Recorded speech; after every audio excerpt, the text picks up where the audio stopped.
Hello students, I am Mz हक। हम लोग अब तक क्लास में रियल नंबर का इंट्रोडक्शन पढ़ चुके हैं और इंट्रोडक्शन में जितनी तरह का भी मेथड था, विधि था, वो सारे चीज को हम लोग देख चुके हैं।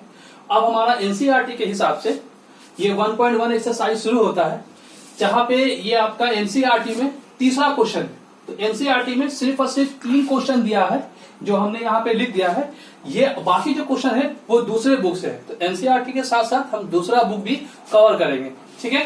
और इस तरह के ट्रू और फॉल्स में ज्यादातर लोगों को परेशानी होती है, इसलिए जितना क्वेश्चन था अपने हिसाब से हमने कलेक्शन करके यहाँ पे आपको दिखाने की हम कोशिश कर रहे हैं आपको। तो क्वेश्चन देखते हैं पहला यहाँ पे, क्योंकि कथन के सत्य कथन में हम टी लिखेंगे और असत्य में हम एफ लिखेंगे, ठीक है। तो प्रत्येक पूर्णांक, तो जैसे ही पूर्णांक की बात आती है इसको आप अंडरलाइन कीजिए और सोचिए कि पूर्णांक क्या है। तो पूर्णांक जो होता है वो इंटीजर होता है, और इंटीजर माइनस पे भी होता है, 1 प्लस में भी होता है और 0 में भी होता है। तो अब एक परिमेय संख्या है, तो परिमेय संख्या भी मेरा जो है वो -1 2 3 हो सकता है, और हर पूर्णांक पे जो है नीचे 1 होता ही होता है। तो हम पूर्णांक को भी परिमेय संख्या बोल सकते हैं, इसीलिए ये हमारा हो जाएगा ट्रू, ठीक है। दूसरा जो है प्रत्येक भिन्न, भिन्न जो होता है, भिन्न को हम सोचेंगे कि भिन्न क्या है, हम यहां अंडरलाइन करेंगे और देखेंगे क्या होता है a बाई बी। तो a बाई बी, तो जो भिन्न होता है वो परिमेय संख्या भी होता है, भिन्न को परिमेय संख्या हम लोग बोल सकते हैं, इसीलिए ये भी क्या होगा आपका ट्रू, ठीक। नेक्स्ट, प्रत्येक प्रकृति नेचुरल नंबर जो है वो पूर्ण संख्या होती है। तो जो अब सोचिए आपकी नेचुरल नंबर 1 से स्टार्ट होता है, और जितना नेचुरल नंबर है क्या पूर्ण संख्या के अंदर आ रहा है। तो हाँ, 0 के बाद से हमारा नेचुरल नंबर शुरू हो जाता है, यानी प्राकृतिक संख्या पूर्ण संख्या के अंदर में है, ठीक है। मगर इसका रिवर्स हम लोग फॉल्स कहेंगे, ठीक है। फिलहाल ये ट्रू है, इसको आप यहाँ पे ट्रू लिखेंगे, क्योंकि प्राकृतिक की बात कर रहे हैं, और प्राकृतिक जो है पूर्ण संख्या में आ जाता है 1 2 3 4 5 6। अब देखिए प्रत्येक पूर्णांक, फिर यहाँ पे आप एक डैश लगा लीजिए ऐसे, और देखिए पूर्णांक क्या है, वही चीज माइनस में, 0 और प्लस में। तो पूर्णांक एक पूर्ण संख्या है, तो पूर्ण संख्या देखिए पूर्णांक क्या है कि माइनस वाला भी होता है, और जबकि आपका पूर्ण संख्या जो है वो स्टार्ट होता है 0 से, तो नहीं, ये जो हो जाएगा आपका फॉल्स। क्यों हो जाएगा? क्योंकि पूर्णांक माइनस की तरफ भी आएंगे, मगर पूर्ण संख्या जो होता है 0 के बाद से स्टार्ट होता है, इसलिए ये आपका फॉल्स हो जाएगा। प्रत्येक पूर्ण आ गया तो आप इसको अंडरलाइन कीजिएगा, और 0 से स्टार्ट होता है, तो पूर्ण संख्या एक प्राकृतिक संख्या है। तो देखिए पूर्ण संख्या है यहाँ पे, तो पूर्ण संख्या 0 से स्टार्ट होता है। अब 0 तो मेरा नेचुरल नंबर है नहीं, तो पूर्ण संख्या तो प्राकृतिक संख्या हुआ नहीं, 1 है मगर 0 नहीं है, इसलिए ये भी क्या हो जाएगा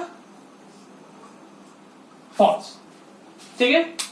नेक्स्ट देखिए परिमेय संख्या, परिमेय का मतलब p बाई क्यू, और p बाई क्यू संख्या एक पूर्णांक है, तो पूर्णांक तो मेरा -1 2 3 0 1 2 3, तो मेरा पूर्णांक जो है वो एक गिनती है, ठीक है।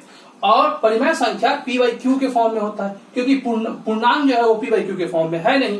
तो यहाँ 1/3 अगर आप लिखेंगे परिमेय संख्या में 1/3, तो 1/3 को आप पूर्णांक बोल सकते हैं? नहीं बोल सकते, क्योंकि वो क्या हो जाएगा, वो सिर्फ और सिर्फ या तो भिन्न होगा या परिमेय संख्या होगा, तो ये भी क्या हो जाएगा आपका फॉल्स, ठीक है। अब देखिए एक छोटी प्राकृतिक संख्या है, सबको मालूम है कि नेचुरल नंबर जो है 1 से ही स्टार्ट होता है, और हाँ ये एक प्राकृतिक संख्या है, इसीलिए इसको हम लोग क्या लिख सकते हैं ट्रू। आगे देखिए प्रत्येक प्राकृतिक संख्या पूर्णांक है, तो प्राकृतिक क्या होता है 1 2 3, और पूर्णांक का मतलब क्या होता है -1 2 3 0 1 2 3। तो हाँ प्राकृतिक संख्या जो है 1 2 3 है, तो प्राकृतिक संख्या को भी हम लोग पूर्णांक बोल सकते हैं, इसलिए ये भी क्या हो जाएगा आपका ट्रू। आगे देखिए प्रत्येक परिमेय, ठीक है, संख्या पूर्ण संख्या, ठीक है, पूर्ण संख्या है, तो परिमेय संख्या होता है p बाई क्यू, और पूर्ण संख्या होता है 0 1 2 3। अब देखिए क्या इस तरह के नंबर अगर हम लिखे कि 1/5। तो 1/5 को आप पूर्ण संख्या बोल सकते हैं? नहीं बोल सकते। तो ये क्या है? फॉल्स। ये हुआ आपका ये आंसर। अब तक हम लोग ने ट्रू और फॉल्स को देखा है। अब हम लोग क्वेश्चन नंबर 2 पे चलते हैं और यहां संख्या रेखा पर निम्नलिखित संख्याओं को प्रदर्शित करें। मतलब ये कि आपको संख्या रेखा यानी संख्या नंबर लाइन पर इन सारे संख्या को दिखाना है। तो हम क्या करेंगे, सबसे पहले ऐसे नंबर लाइन ड्रॉ करेंगे और सबसे पहले हम ये देखेंगे कि यहाँ पे जो है ये संख्या जो दी हुई है नंबर, ये माइनस में है। तो यहां हम लोग क्या करेंगे, 0 कर लेंगे। ठीक है। और अब यहाँ पे ये देखना है आपको कि ये कौन सा फ्रैक्शन है। तो ये देखिए, ये प्रॉपर फ्रैक्शन है। ठीक है, प्रॉपर फ्रैक्शन। तो प्रॉपर फ्रैक्शन क्या होता है कि हम लोग सिंपली ये -1 हो जाएगा आपका, और सिंपली क्या करते हैं, नीचे का यानी डिनोमिनेटर जो हर होता है उसको हम लोग क्या करते हैं, जितना दिया रहता है उतने पार्ट में इसको डिवाइड कर देते हैं। तो ये 5 है, इसीलिए इसको 5 पार्ट में 1 2 3 और ये 4 ऐसे देखिए 1 2 3 4 और ये 5 इक्वल पार्ट में हम लोग डिवाइड कर लेते हैं। ठीक है। और उसके बाद ऊपर जो गिनती दिया रहता है उसको काउंट करते हैं। ये 3 है तो यहां से 1 2 3, ये जो हो गया ये -3/5। इस तरीके से हमने इसको दिखाया। आइए सेकंड क्वेश्चन, -7/4। देखिए ऊपर का जो अंश है वो अंश जो है वो बड़ा हो गया है। ठीक है। तो यानी कहने का मतलब ये हो गया, ये इम्प्रॉपर फ्रैक्शन हो गया।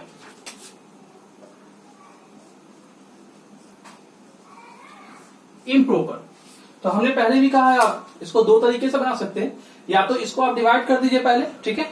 इस तरीके से, अगर आपने पहला वीडियो नहीं देखा है तो देखिए यहाँ पे इस तरीके से आप इसको डिवाइड कर सकते हैं। 4 1 = 4, ये ऐसे हो जाएगा, ये 3, ये 3/4। इस तरीके से ये नंबर जो हो गया 1 3/4। तो इससे एक बात ये पता चलती है हमको कि जो भी मेरा वैल्यू है इम्प्रॉपर फ्रैक्शन का, वो 1 से हमेशा बड़ा होगा। और प्रॉपर का हमेशा क्या होता है, 0 और 1 के बीच में होता है। ठीक है। हम यहाँ एक और लाइन पाएंगे इस तरीके से, और देखिए ये हो गया, क्योंकि देखिए ये भी माइनस में है इसलिए 0 हम इधर दे लेते हैं, और ये मेरा -1 हो जाएगा और ये मेरा -2 हो जाएगा। फिर करना क्या है, सेम उसी तरीके से नीचे 4 है, जिसको आप बोलते हैं हर आपका 4 है, तो ये 4 इक्वल पार्ट में डिवाइड कर लीजिए। 1 2 1 2 3, इस तरीके से ये 4 इक्वल पार्ट में हो गया। इसको भी हम लोग ऐसे करेंगे 1 2 3। अब देखिए होता क्या है कि ऊपर वाले अंश को हम लोग काउंट करते हैं। 3 है, 1 2 3। ठीक है। सॉरी, यहां से नहीं करेंगे क्योंकि वैल्यू 1 है तो 1 के बाद से करेंगे। 1 2 3, ये यहां पे आ गया, इसलिए आप ये ना लिख के ये लिखेंगे -7/4। ये हो गया आपका फाइनल आंसर। ठीक है। इस मिक्स फ्रैक्शन को हम लोग नहीं लिखते हैं, जनरली जो मेन क्वेश्चन होता है हम लोग उसको यहाँ पे लिखते हैं। ये है 3 और ये है 4। ये आपका प्रैक्टिस क्वेश्चन है, होमवर्क के तौर पे आप इसको खुद बनाइएगा और देखिएगा आपने सीखा या नहीं सीखा। Thank you.